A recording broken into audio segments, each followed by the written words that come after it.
తెలంగాణ రాష్ట్రంలో మొన్నటి వరకు అకాల వర్షాలు కురవడం వల్ల రైతుల చేతికొచ్చిన పంట పొలాలు నీట మునిగిపోయాయి.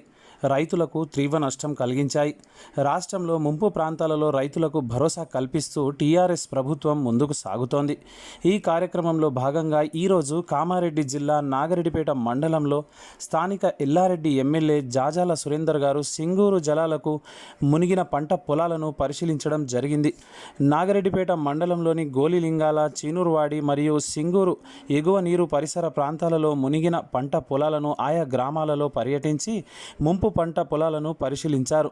ఎమ్మెల్యే గారు సురేందర్ గారు మాట్లాడుతూ మునిగిన పంట పొలాల రైతులు ఆందోళన చెందవద్దని, ఈ విషయం ప్రభుత్వం దృష్టికి తీసుకెళ్లి సంబంధిత మంత్రి గారితో మాట్లాడి ముంపు రైతులకు న్యాయం చేస్తామని, అదేవిధంగా రైతులను ఆదుకుంటామని, ఎవ్వరూ బాధపడవద్దను హామీతో పాటు రైతులకు భరోసా ఇచ్చారు.